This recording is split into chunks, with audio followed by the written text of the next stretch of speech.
Grande Ivan, o Charlie Kirk tinha muitos fãs no Brasil, principalmente entre os nossos jovens conservadores e que estão se descobrindo aí conservadores. E num dos recentes vídeos dele, ele criticava a chaga da corrupção brasileira e lembrava que o Brasil hoje era um país que vinha sofrendo uma influência danosa do comunismo chinês, do regime chinês, influenciando e ganhando cada vez mais força em nossa nação. É uma perda irreparável. Alguém que consegue entender, enxergar a realidade e expor para a juventude o pensamento correto, né?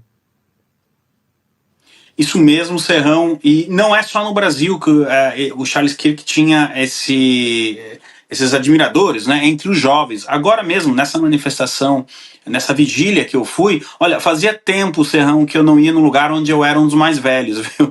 Eu vi muita juventude engajada, conversando, sofrendo a dor do momento, mas ao mesmo tempo também eu vi esperança. Isso eu gostaria de compartilhar aqui com a nossa audiência. Obviamente o momento não era dos melhores, não é? Mas foi muito bom ver jovens falando de Deus, falando dos ensinamentos do nosso Senhor Jesus Cristo, falando da Bíblia.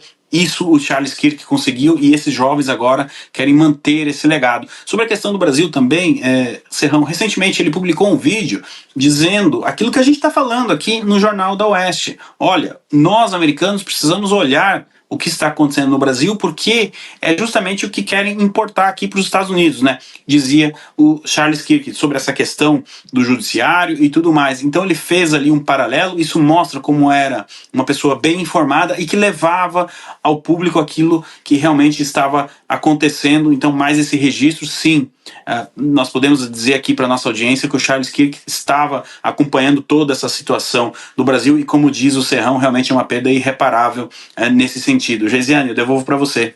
E vale ressaltar ainda que Flávio Dino mencionou a morte dele de uma maneira desumana e descabida, querendo justificar a anistia do nosso país, né? Não pautar a anistia do nosso país. A América está bastante de olho em tudo que está acontecendo aqui no nosso país. Então fica aí mais um alerta à Suprema Corte, que se sente completamente intocável. E vamos voltar aqui, Ivan, e a nossa bancada e também a nossa audiência, ao julgamento e condenação de Jair Bolsonaro e outros 7 réus. O governo americano e aliados de Trump logo se manifestaram em favor ao ex-presidente.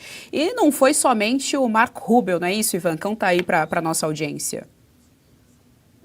Isso mesmo, Geisiane. Olha, fazia tempo que eu não via tantas manifestações assim em tão curto prazo de tempo, tão espaço de tempo, né?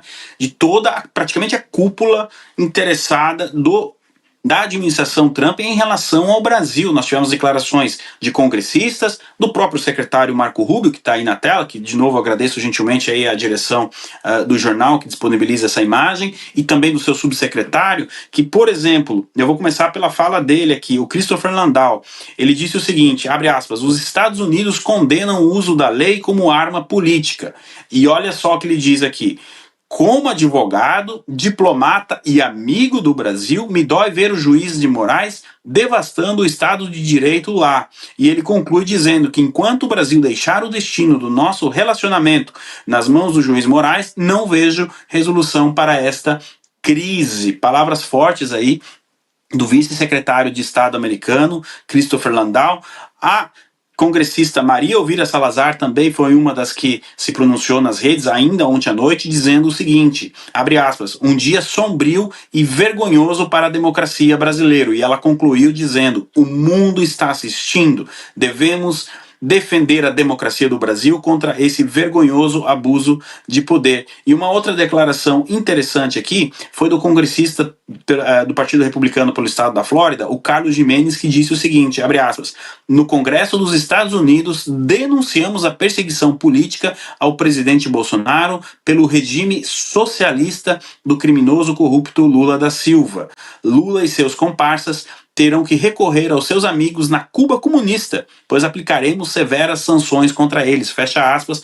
Então o congressista Gimenez aí já dá também aí uma noção de quais serão as próximas ações da administração Trump em relação ao Brasil. Tivemos tantas outras declarações, Geisiane, como eu disse, há muito tempo não via tanta gente do mundo político americano se pronunciando sobre o Brasil em tão curto espaço de tempo. Geisiane, eu devolvo para você.